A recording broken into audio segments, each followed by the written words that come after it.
Le Grand Matin Sud Radio, 7h, 8h30, Patrick Roger. Il est 7h13, c'est à la une. L'éducation nationale donc avec le changement à la tête du ministère, puisque c'est Amélie Oudéa-Castéra qui va cumuler avec le ministère des Sports. Je pense que Gabriel Attal va conserver quelques prérogatives, lui l'ancien ministre de l'Éducation. Et puis dans le domaine de l'éducation, il y a eu cette scène d'horreur hier à Toulouse, au lycée Stéphane Hessel. Un lycéen qui s'est poignardé en pleine classe, victime après priori de harcèlement. Il est hors de danger ce matin. Nous sommes avec Yvan Manac. Rebonjour à vous, secrétaire académique du syndicat des proviseurs, au proviseur au lycée Clémence Royer à Fonsorbe, c'est ça, en Haute-Garonne. Qu'est-ce qu'on sait? Oui, Yvan Manac, qu'est-ce qu'on sait sur ce qui s'est passé hier au lycée Stéphane Hessel? Écoutez, j'ai pas appelé ma collègue hier parce que je pense que la journée qu'elle a vécue a été suffisamment difficile. Ce qu'on sait, c'est qu'en fait, cet élève, s'est asséné un coup de couteau en fait dans la poitrine en plein cours. Ouais. Donc c'est sûr que quand ça se produit, moi je tiens déjà à souligner que l'établissement, en tout cas l'équipe de l'établissement, a réagi très rapidement et très bien, puisqu'en fait l'élève a été très très rapidement transporté à l'hôpital. Ouais. Et puis ensuite, lorsque ça vous arrive, ce genre de choses, vous imaginez le choc que ça provoque au niveau le choc émotionnel que ça provoque au niveau de la classe et des équipes. Et donc il y a une cellule d'écoute qui est mise dans ces cas-là très rapidement en place. Et le rectorat a envoyé en fait en renfort à la fois une infirmière et une assistante sociale pour participer et essayer de faire de rassurer ses élèves en fait. Ouais. Alors il aurait expliqué son geste dans une lettre pour le justifier entre guillemets, en se disant victime de harcèlement. Le harcèlement, alors il y a eu de multiples annonces en permanence, mais c'est difficile de lutter contre le harcèlement à l'école. C'est très difficile. C'est très difficile. Vous voyez, on a eu un sondage là. Le ministre qui Attal s'est emparé de ce sujet. Ce qui nous semble, nous, de toute façon, évidemment, ça a du sens compte tenu des difficultés qu'on va avoir. Ceci dit, le harcèlement, c'est une notion qui est complexe et on a à la fois des origines qui peuvent être au sein de l'établissement, mais très souvent c'est à l'extérieur de l'établissement et encore plus souvent c'est lié en fait aux réseaux sociaux.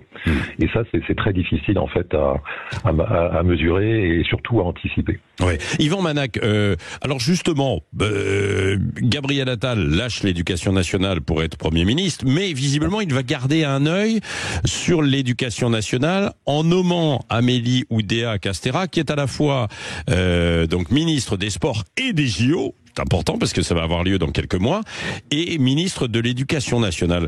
Comment vous voyez ça, vous? Écoutez, moi, première chose, je souhaite bon courage à Madame Oudéa-Castéra parce qu'elle va avoir de gros dossiers, parce que vous le savez, il y a eu beaucoup d'annonces avant son départ par son prédécesseur, des annonces qui vont pas être faciles à mettre en place. Si vous voulez, on en reparlera après. Maintenant, effectivement, on est un peu étonné par le fait que là, c'est quand même un ministère. Il y a 1,2 million de personnes. C'est le plus gros ministère, et nommer quelqu'un en fait qui va être très occupé en fait par les Jeux Olympiques. On se sent un peu déjà c'est le 4e ministre de l'Éducation nationale en un peu plus de 18 mois. Et là, si on nomme quelqu'un qui est à mi-temps, c'est sûr que ça pose problème. Ça pose problème. Ces annonces alors qui doivent être mises en place maintenant, dont vous parliez, qui ont été lancées par Gabriel Attal, c'est quoi précisément? Bon, alors déjà, on a eu une première annonce qui date, mais qui n'est pas réglée, à savoir le remplacement des enseignants. Rappelez-vous, il avait été annoncé quand même pour la rentrée que il y aurait plus de classes sans professeurs. Bon, c'est absolument impossible, et d'ailleurs, ça n'est pas le cas, puisqu'il y a de toute façon un déficit énorme d'enseignants maintenant. On ne trouve plus d'enseignants. Et puis surtout, la grosse annonce là, les dernières annonces qui ont été faites par le ministre Attal, c'est celui en fait du choc des savoirs, avec donc des annonces sur le collège où il y aurait donc des groupes de niveaux qui seraient mis en place pour d'abord l'année prochaine, à la rentrée prochaine, les niveaux de 6e et de 5e, et ensuite la rentrée 2025. Bon, nous, au niveau de notre organisation, on a chiffré en fait en termes de moyens ce que ça représenterait. Ça représenterait plus de 19 000 équivalents temps plein sur les 2 années. Et là, compte tenu de ce qui a été annoncé, je vais vous donner simplement un chiffre. Pour le niveau 6e, 5e sur l'Académie de Toulouse, il y a 22 équivalents temps plein qui ont été donnés pour pouvoir mettre en place cette réforme. Ouais. Donc vous voyez qu'on sera sans doute très loin des annonces qui ont été faites dans un premier temps, même s'il y a des choses qui vont se faire, c'est certain. Ouais. Et ce qu'on redoute, nous, c'est l'écart entre l'annonce et la réalité sur le terrain. Oui, absolument. C'est souvent le cas aussi. Merci Yvan Manac et on suivra ça.